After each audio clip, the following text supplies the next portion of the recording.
ఏడాది పాలనపై రేపు సమావేశం నిర్వహించనున్న కూటమి ప్రభుత్వం. సుపరిపాలనలో తొలి అడుగు పేరుతో అమరావతిలో సమావేశం. హాజరు కానున్న కలెక్టర్లు, ఎస్పీలు, ఉన్నతాధికారులు, ప్రజాప్రతినిధులు.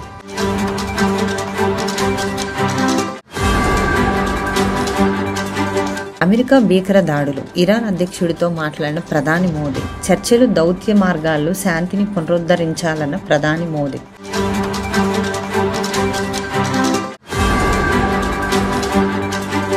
మురుగన్ నేలపై అడుగుపెట్టిన డిప్యూటీ సీఎం. మురుగ భక్తర్గల్ మానాడులో పాల్గొనేందుకు తమిళనాడుకు వచ్చిన పవన్ కళ్యాణ్. సనాతన ధర్మ పరిరక్షకుడిగా పవన్ కళ్యాణ్ కు ఆహ్వానం.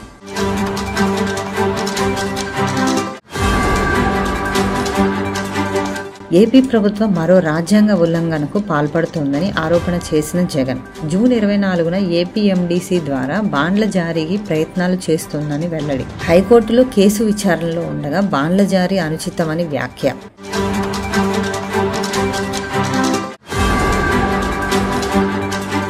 వైసీపీ సీనియర్ నేత సజ్జల రామకృష్ణారెడ్డిపై క్రిమినల్ కేసు నమోదు చేసిన పోలీసులు. రాజధాని మహిళలపై సజ్జల అనుచిత వ్యాఖ్యలు చేశారని ఆరోపణ. ఫిర్యాదు మేరకు చర్యలు చేపట్టిన తాడేపల్లి పోలీసులు.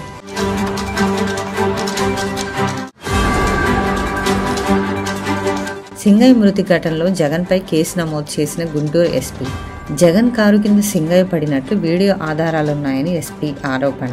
అనుమతికి మించి కాన్వాయ్లో వాహనాలున్నాయని వెల్లడి.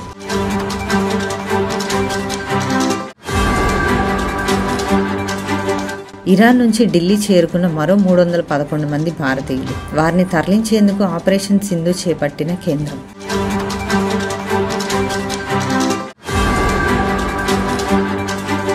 ఇరాన్ అణు కేంద్రాలపై అమెరికా వైమానిక దాడులు. హర్మూజ్ జలసంధి మూసివేతకు ఇరాన్ పార్లమెంటు ఓటు. ఆపరేషన్ మిడ్నైట్ హ్యామర్తో అణు స్థావరాల ధ్వంసం అన్న ట్రంప్.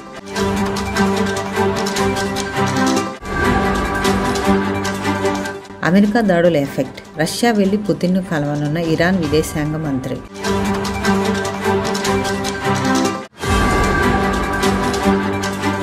హైదరాబాద్ ఆర్మీ కాలేజీలో నకిలీ ఐడీలతో 4 చొరబాటు. తాము ఎయిర్ ఫోర్స్ అధికారులమని నమ్మించే విఫల యత్నం. ఆర్మీ క్యాంటీన్లో ఉద్యోగుల పేరిట మోసమని పోలీసులు నిర్ధారణ.